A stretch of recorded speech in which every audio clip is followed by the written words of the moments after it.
Hi, it's Katrina. My friend David is actually going to be helping me out today, so we can give you a little bit more variety. Everyone say hi. Number 10. The Forbidden Books of the Bible. The history of the forbidden text of the Bible is long and complicated. We know the texts which were left out of the Bible as the Apocrypha. It's important to know that various people from between roughly 1200 BC and the 1st century AD wrote the books we know as the modern version of the Bible. Many church leaders and other officials have debated which works they should include in this influential book. The debate started around 300 AD with a lot of editing. This continued until the 16th century when Martin Luther published the first German translation of the Bible. Throughout all these years, the many translations and different interpretations have changed the Bible a lot. Some later translators didn't agree with certain parts, so they took them out. According to Jason Combs from Brigham Young University, a professor specializing in ancient Christianity, there were hundreds of works that were skeptical. These never made it into the canon. Many of them were lost, while others were preserved as forbidden books. How was it decided which books were allowed in the Bible and which weren't? There were three primary criteria. It depended on who wrote the specific book, how old that book was, and how appropriate the text was regarding the Christian teaching of the time. If the church leaders didn't like the message, they didn't include it. The Apocrypha comprises non-canonical books, mostly from the 2nd century AD, which refer to Jesus and his apostles. Some were published between the Old Testament and the New Testament. Others are considered false texts, expanded stories by Jewish and Christian writers, which exaggerated and dramatized earlier parts of the Bible. From the Gospel of Peter to the Gospel of Mary, a lot of biblical texts have been hidden for centuries, kept out of churches and out of the public eye. We're about to take a deep dive into these secret chapters. Number 9. The Apocalypse of James.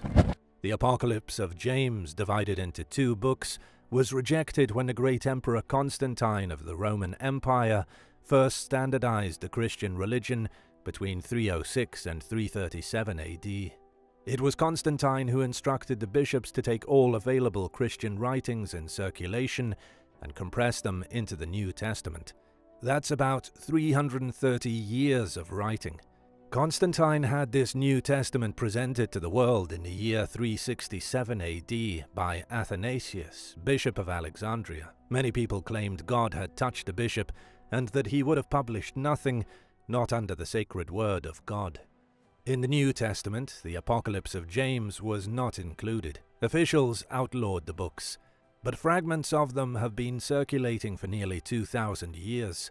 Most of what we know about these mysterious books comes to us from scraps of papyrus that were found decades ago in Egypt in the 1940s. Terracotta vessels were discovered stuffed with 13 scrolls, buried in the 4th century to protect them. They were written in a blend of Greek and Egyptian, which we call Coptic. The books aren't that dissenting. The Apocalypse of James details the teachings that Jesus gave to his brother James. It was written as a narration, a dialogue between the two men. Jesus describes heaven, then gives James the password that he'll need to get into heaven. This part was a little strange, and maybe that's why it wasn't included in the Bible. If you knew the password to get into heaven, who would you share it with? Number 8. The Book of Adam.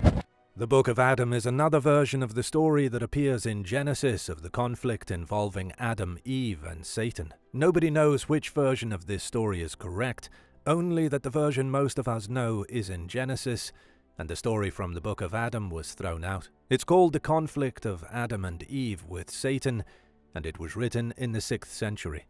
What makes this book so unique is that it concentrates on Adam's story.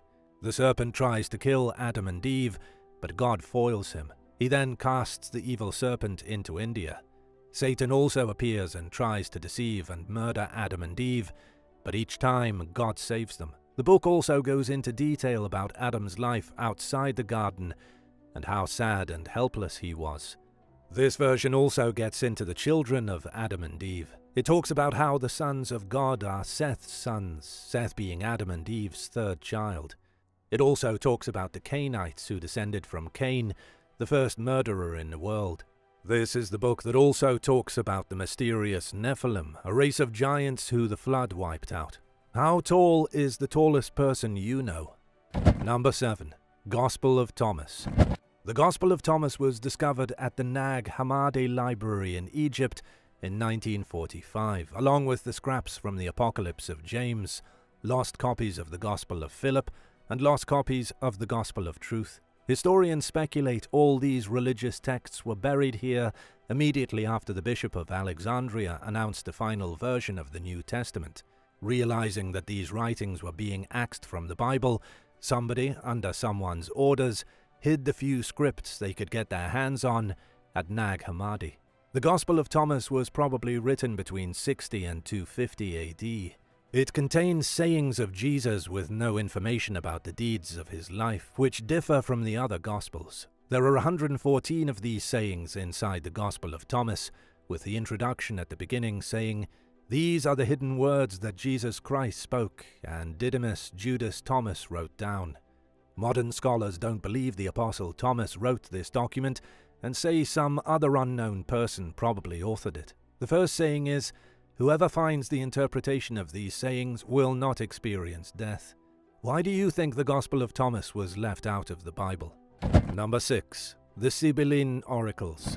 The Sibylline Oracles are unlike any other forbidden books in the Bible. They are oracular scrolls, and they were written by priestesses called Sibyllus as far back as the 6th century BC.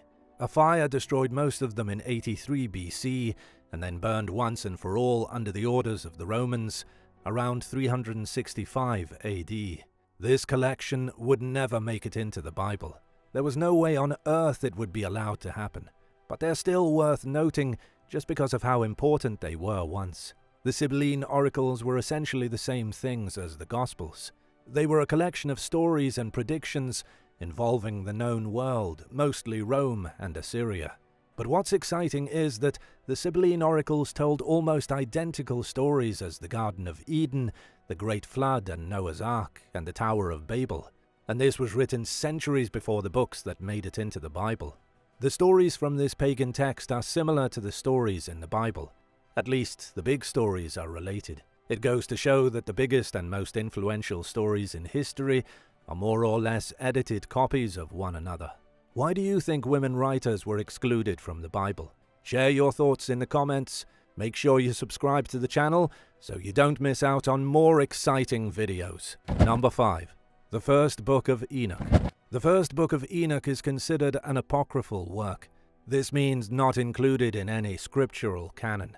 The only complete version of the First Book of Enoch is an Ethiopian translation from a previous Greek translation, which was made from the original Hebrew version written around the 3rd century. Enoch was the 7th patriarch in the book of Genesis. It was believed Enoch had received some secret knowledge from God. He was considered a visionary, and most of his story in the Forbidden Book has parallels to the old Babylonian myth of Emaduranki. This Sumerian king ruled over much of Mesopotamia. He supposedly ruled the lands for 21,000 years, and was connected to the Babylonian sun god Utu, later called Shamash. Enoch's story is so closely related to the god Utu that it's no wonder it was never included in the Bible. Some fragments of this book were discovered in the Dead Sea Scrolls, but nobody knows exactly when they were written or who wrote them. But because of how dramatic the Book of Enoch is, historians agree that either a Christian or Jewish person took known stories and dramatized them. It goes into serious detail about the origins of demons, why some angels fell from heaven, and the origins of the Nephilim. It also explains that the Genesis flood was a moral necessity. The only people who accept these writings as truth are the Ethiopian Orthodox Church. Number 4. The Gospel of Mary. In the Gospel of Mary, the controversial figure Mary Magdalene appears as one of Jesus' disciples. Not only that, but Jesus also singles her out to be given his very special teachings. In this forbidden gospel, Jesus' death discourages the disciples, and Mary is the one who comforts them. She reminds the disciples that Jesus' presence will always be with them, and when Peter asks her to repeat the words she can remember, she says that she spoke to him already in a vision.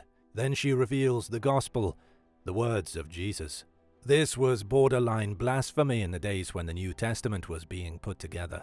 The leaders of the church would never let a woman have her own chapter in the Bible, and so it was cut, and the church tried to bury it. But in 1896, this text was discovered. A German named Karl Reinhardt purchased it in the Egyptian capital of Cairo. But everything else is a mystery. It was kept relatively secret until 1983, when it was published officially. The Gospel of Mary had been discarded along with other forbidden texts such as the Act of Peter and Sophia of Jesus Christ. This Gospel was old, probably written around 90 AD, according to Karen L. King from Harvard Divinity School. But what makes this Gospel so exciting is that it confirms Mary as a pivotal character in the life of Jesus. It's just that scholars can't agree on who Mary was. She could have been the mother of Jesus, maybe his sister, or just a great friend. Whatever the case, the church has tried to bury her existence for centuries. Some people even think she may have been Jesus' wife. What do you think? Number 3. Letter to Aristeas. The letter to Aristeas was written by a Jewish person in the 2nd century BC. It tells the story of the translation of the 5 books of Moses into Greek and why they were translated at all. Aristeas was an official of Ptolemy II Philadelphus, who was a Greek monarch in Egypt in the 3rd century. The letter was addressed to Aristeas' brother, discussing how the monarch asked for a translation of the 5 first books of the Old Testament. The translation took 72 days and was brought from Jerusalem to Egypt. This is exciting because the original books of the Old Testament were written in Hebrew, then translated to Greek, and then the New Testament primarily came from those Greek translations. Historians say that the scholars who made the translations over those 72 days could have made mistakes. This means that those mistakes could have changed the stories of the Old Testament, which then would have been altered even further. The letter to Aristeas shows how messed up all the translations of the Bible really could be. No wonder it wasn't added to the final version of the Bible. The only problem is that scholars also argue about the historical accuracy of this forbidden book. It could be real, an actual letter written verbatim, or it could be just another made-up story. Benjamin Wright, who is a professor of religious studies, says he doesn't think the story is historical. He thinks the text is an elaborate myth of origins for this translation, which he thinks was done for different reasons. Wright says it's a marvelous text that tells us a lot about the Jewish community in Alexandria in the middle of the 2nd century BCE. Number 2. The Book of Jubilees. The Book of Jubilees, also known as Lesser Genesis, was so thoroughly suppressed by the powers of Europe that not a single complete Latin or Greek version has survived. Protestants, Roman Catholics, and Eastern Orthodox Christians all despise the Book of Jubilees. The only group which considers it canonical is the Ethiopian Orthodox Church. The book claims to present the events which were secretly revealed to Moses while he spent 40 days and 40 nights on Mount Sinai. It's a fascinating take because it describes events talked about in Genesis and Exodus while dividing them into jubilees of 49 years. Each of these jubilees has 7 cycles of 7 years.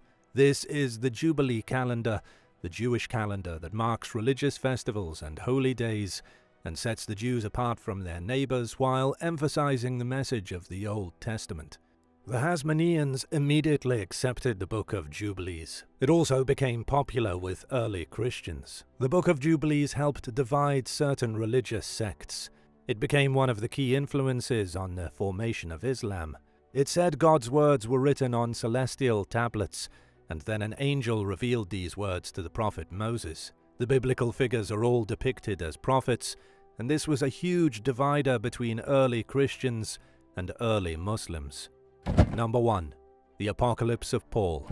The original version of the Apocalypse of Paul is lost. There are only redacted versions in circulation. The text has been reconstructed using different translations and different versions. The message is the same. Paul had a vision of heaven and hell, according to the book. It was this book thousands of years ago which helped shape modern beliefs about the Christian afterlife. Why it was banned from the Bible is a mystery. Another interesting part about the Apocalypse of Paul is that some experts think they know where it was written. Researcher Kirsty Copeland argues that it was composed at a communal monastery in Egypt between 388 and 400 AD. It's an expanded version of the Apocalypse of Peter, but one of the key differences is that at the very end, Paul, or the Virgin Mary, differing from manuscript to manuscript, convinces God to give everyone in hell the day off. Every Sunday, the lost souls of hell get a brief respite from their suffering. And so on Sunday, people can sit around on their couches being lazy and watching football. Which forbidden text do you think should be included in the Bible? Let me know in the comments, and thanks for watching. Be sure to hit subscribe, and come back soon for more surprising videos on the ancient world. See you next time.